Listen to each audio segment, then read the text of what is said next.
When we're speaking to our teachers who are predominantly white, there is a certain amount of stimulus and information that they've absorbed through media and through culture that might have stuck with them and may have created gaps to their understanding of how it is they can relate to their young Black boys, right? And so I feel like, when there's these initial feelings of whether it's fear or whether it's there's something that's going on within the classroom behaviorally, and maybe there's a little bit of anger, or maybe there's the feeling the need to have a harsher response. I think that what we're really positing within a lot of our work is pause and interrogate. According to the Brookings Institute, Black boys in American K-12 schools are more likely than their white peers to be suspended from school or interact with the criminal justice system.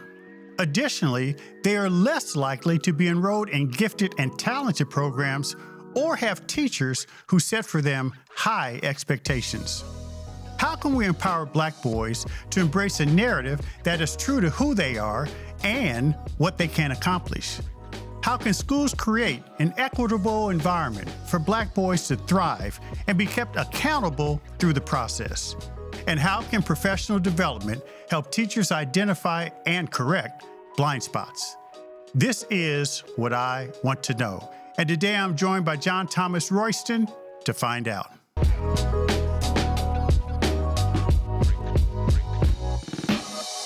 Jon-Thomas Royston is the CEO of Never Whisper Justice, a documentary film company focused on societal issues. After working in business marketing, he transitioned to a career where he could intersect his passion for social justice with his creative talent. As a filmmaker, his company's first documentary, Black Boys, was released in 2020, receiving widespread critical acclaim. He joins us to discuss how Black boys today can create a better narrative for themselves and the role educators can play in that process. Jon-Thomas, welcome to the show. Glad to be here. Thank you for having me. So much I want to unpack.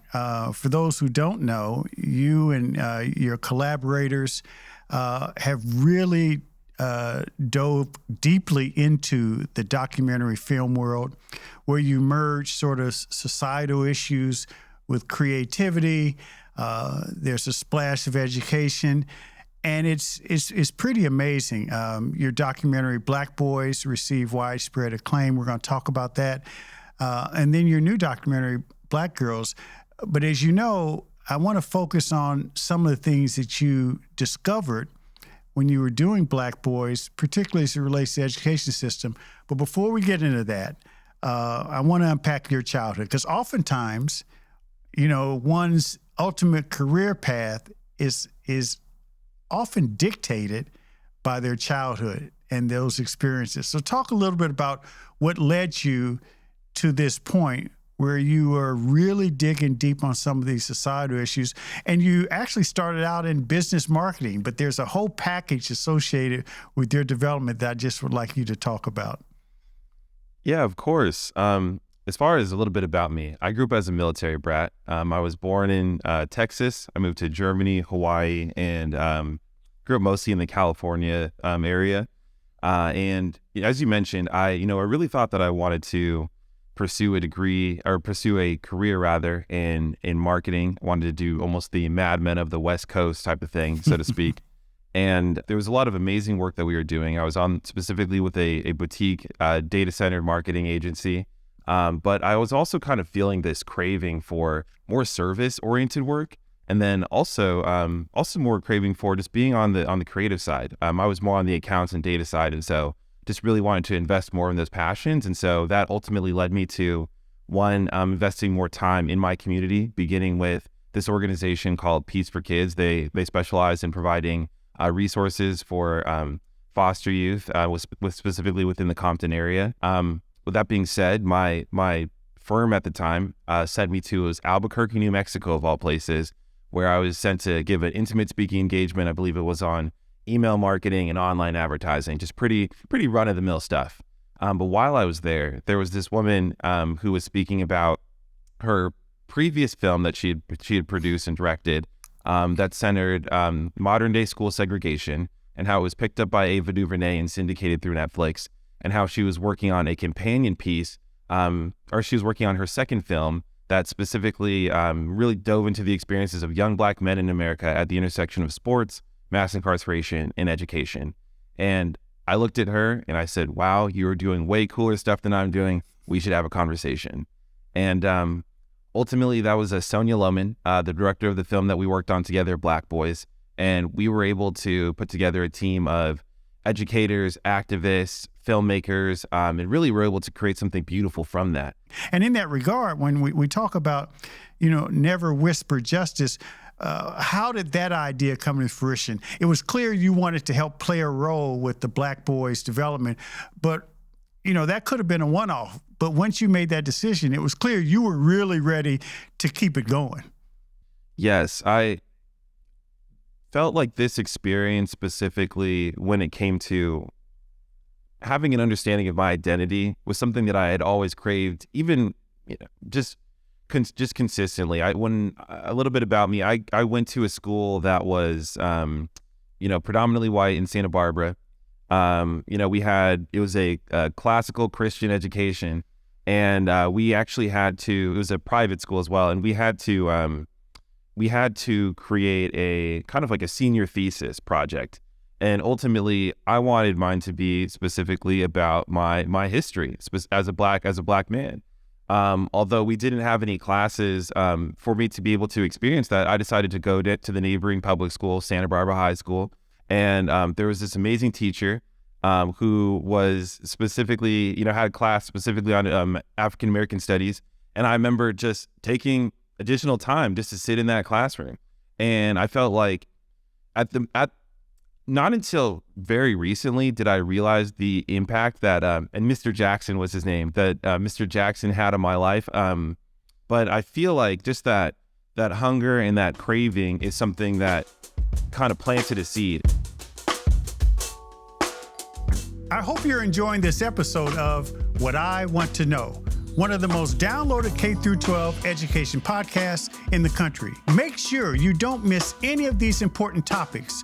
Subscribe to the show on Apple Podcasts, Spotify, or your favorite podcast or social media platform. And leave a rating and review so we can bring you more of the topics you want to hear about. Now back to the conversation. What was revealing to you, and keep in mind, you're working on a project to help reveal information to other people, but I'm sure while you're in the midst of shaping it with the director and the production team, you must have discovered some things that opened your eyes. 100%. One concept that we covered in the film Black Boys that I felt was very illuminating for me was the concept of mirrors and windows. Specifically, when we think of white students, oftentimes they have these mirrors of their successes, or they're seeing their identity depicted, whether it's on the walls, or within books, within literature. And ultimately, it's being able to give them a positive frame in which to see the trajectory of their lives. Whereas, specifically a lot of younger Black boys, they get these windows into a world or a society that may or may not affirm their identity positively. I feel like for the majority of Black boys, their first introduction to their identity is through the lens of slavery, actually. And so I feel like we have to think through as teachers, as educators, as filmmakers, as thought leaders, how can we change that? What about this idea of things we already know and how it came to life in the film? The way Black boys are disproportionately labeled, treated differently. You talked about mirrors and windows, but not having high expectations placed on them. What are your responses to things we already know that you showcase and how we could improve on those?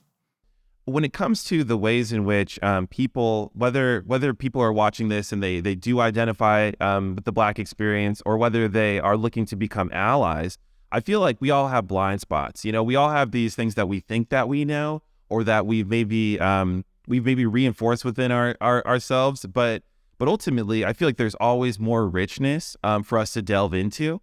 And I feel like that's also something that happens most times within community, within difficult conversations. And so what I would champion is, when looking at these experiences, whether it's through a film or through a curriculum or through a book, there are elements of tension that we really need to lean into. And what sometimes we want to do in life is we want to move away from that tension. I feel like these conversations really move towards that and kind of open it up to know that, okay, there's more than what I think that I know. And also, if I do feel like I've covered something sufficiently, what does it mean for me to have kind of voracious hunger to learn more, right? Yeah. Let me ask you about two things you mentioned. One is, I want to dig a little deeper on blind spots, and what are some of the blind spots that we should be on the lookout for, and how we deal with them.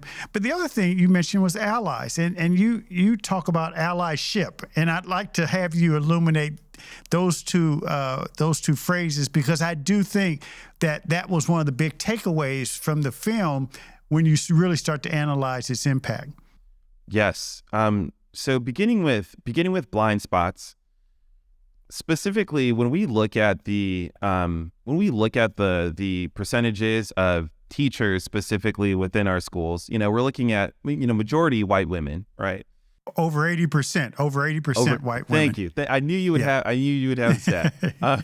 Over 80% white women, and so I feel like inherently, there is a opportunity for more cultural understanding, right? And I feel like in order to be able to kind of like bridge that gap of opportunity, there have to be pathways and conversations that align for that. And so when we look at the ways in which Black individuals have been portrayed through media for decades on end, it hasn't always been positive. I think that we've had a overindulgence of slave movies. We've had very negative depictions in regards to Black men being violent. But I think that what we do within the film is, we really work to have an asset frame in the ways in which we position our Black boys and men. We open up the film specifically with Greg Scruggs and his son Coven in bed reading to one another. Yeah. And that's something that shouldn't be radical, but I can't tell you how many times I've seen that in other films, period, And so I think that when we're speaking to our teachers who are predominantly white, there is a certain amount of stimulus and information that they've absorbed through media and through culture that might have stuck with them and may have created gaps to their understanding of how it is they can relate to their young Black boys, right? I think that what we're really positing within a lot of our work is, pause and interrogate. Where is this coming from? Because oftentimes, these 3-year-olds, these 4-year-olds, these young Black boys who are being expelled at disproportionately high rates, they are innocent. It's usually what's being brought to the classroom, and what's being projected onto them. And we should not, clearly should not be leading away, as we have seen in many places, 4- and 5-year-old Black boys in handcuffs and put them in the back of police cruisers. And it's clear that is another disproportionate reality that we see with the number of Black boys. But anyway, you were going to talk about allyship as well. Yes, sir. It's one question that I receive about the film oftentimes is, what do I want people to get from it? And usually my follow-up is really discerning who the audience is that I'm speaking to. And so I feel like when it comes to people who are Black, and when it comes to Black boys in particular, we're very much aware of our humanity, and so I feel like what I would love to see the response to, or what they're getting from it, is these are beautiful depictions of our humanity that need to be championed more. You know what I mean? This is the richness of understanding and love and experience and joy and abundance that we should be able to feel deserving of every single day and feel like is depicted in a way that doesn't seem novel whenever we see it, right? So that's what I feel like for Black boys or Black identifying individuals. And then when it comes to anyone else who might be in that kind of bucket of allyship, I feel like what these Black boys and men talk about are the ways in which to love them. They're providing the roadmap, they're providing the pathway forward. And so when thinking through allyship, choosing to find love or understanding in the other also increases your capacity for love for yourself. And I feel like that's something that is incredibly mutual that doesn't get talked about enough. I think that when we think about commitments to racial equity, and we think about, a lot of these commitments that have happened post the murder of George Floyd, oftentimes they're coming from this place of guilt. They're coming from this place of, oh, wow, well, there hasn't been something that's been done in the past. We need to do something now. Feels reactionary. And it also feels like it's coming from a place of philanthropic effort, not mutuality. And I think that when it comes to the concept of racism or bias, it's not just hurting the Black community, and it's not a Black issue. And I feel like that's something that I really want to drive forward, because I feel like it is also hurting the same people who are perpetuating it on a daily basis. So what about this notion of curriculum and what educators can do?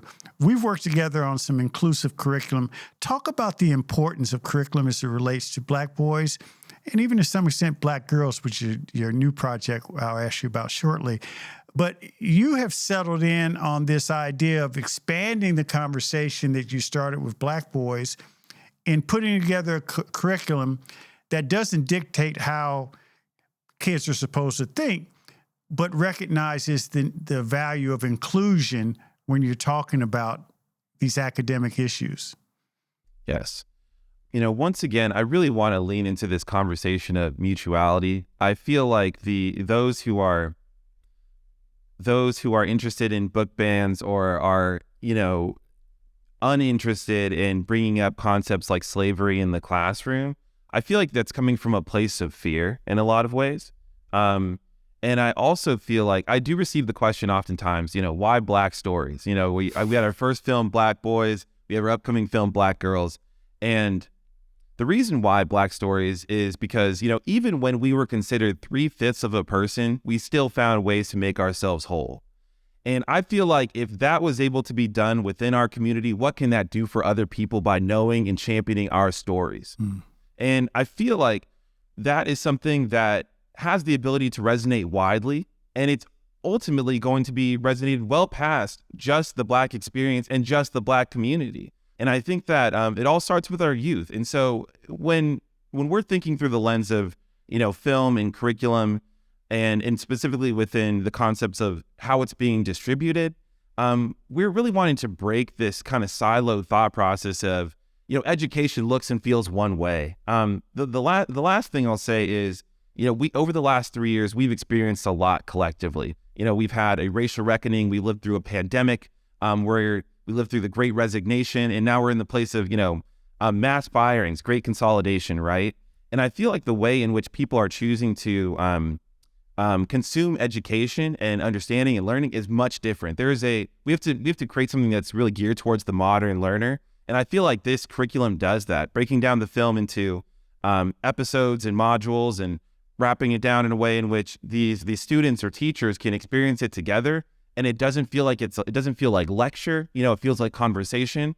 Yeah, I love the expression modern learner. And when you think about teachers, and as we said, most of the teachers happen to be white women, and a lot of them do a really good job trying to expand beyond themselves.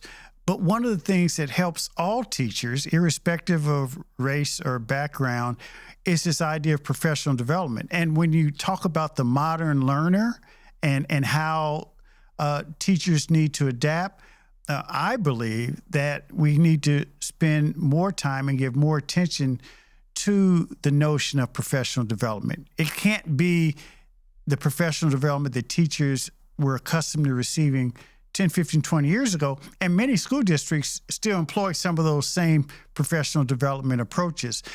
Talk a little bit about professional development as it relates to this inclusion issue and the mutuality associated with that. I love that reference, but in order for schools, I think, to really meet kids where they are, this is another area that needs some improvement. Teachers have a hard job. That's incredibly known and understood, I feel like, widely, whether it's from a perspective of payment, or whether it's from a perspective of accountability, and I feel like what we wanted to think through in the thought process of how to progress these conversations effectively is resourcing and support. You can't challenge without support. And I feel like what this curriculum does in particular is it provides a pathway to conversations that don't have to be individually championed by the teacher themselves, right?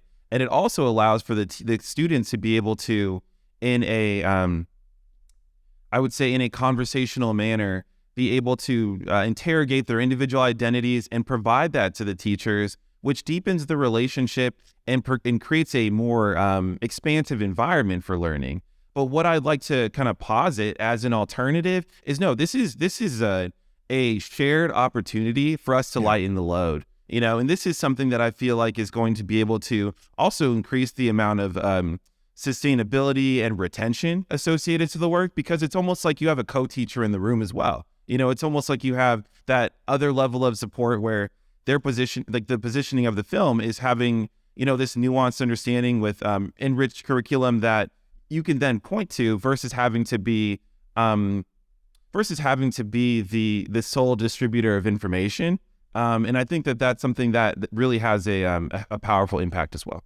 Well, and I'm sure it will. So, JT, this is my last question. This is what I really want to know. And it's going to call for a little bit of role playing. Assume I am a superintendent, a white superintendent in a mid-sized school district, and I happen to see Black boys and heard about the curriculum, took a look at the curriculum, and you know what? I like it. And I think my students in my school district will benefit from it.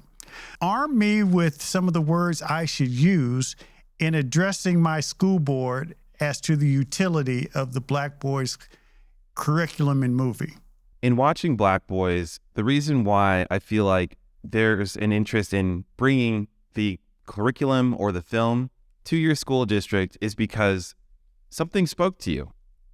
Whether it was an individual scene, whether it was an individual voice. And the thing is, it wasn't just that individual voice. It was something that was specific to your individual and personal narrative. And what is going to move the needle internally is your ability to find that, vocalize that, champion that, appreciate and center that. And then also really ask leadership, what are the stories that they own that they are not telling? What are the ways in which bringing this curriculum and this film to your district, what are the ways in which it can provide an impact that isn't currently seen, And also, I feel like there needs to be a sense of urgency as well. How are we looking at the environment in which our young Black boys are growing up in right now?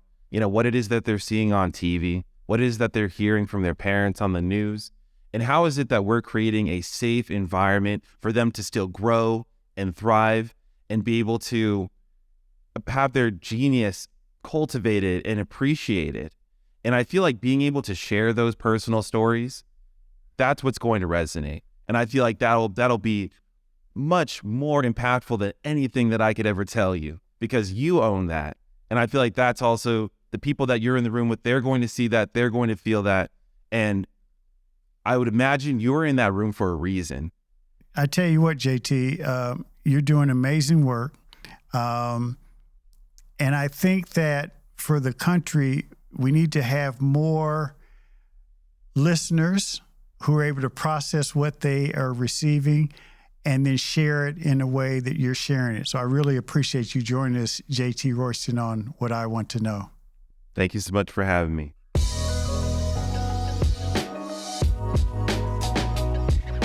Thanks for listening to What I Want to Know.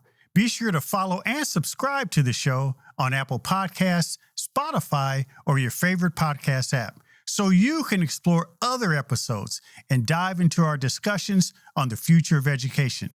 And write a review of the show. I also encourage you to join the conversation and let me know what you want to know using hashtag WIWTK on social media. That's hashtag WIWTK. For more information on Stride and online education, visit stridelearning.com. I'm your host, Kevin P. Chavous. Thank you for joining What I Want to Know.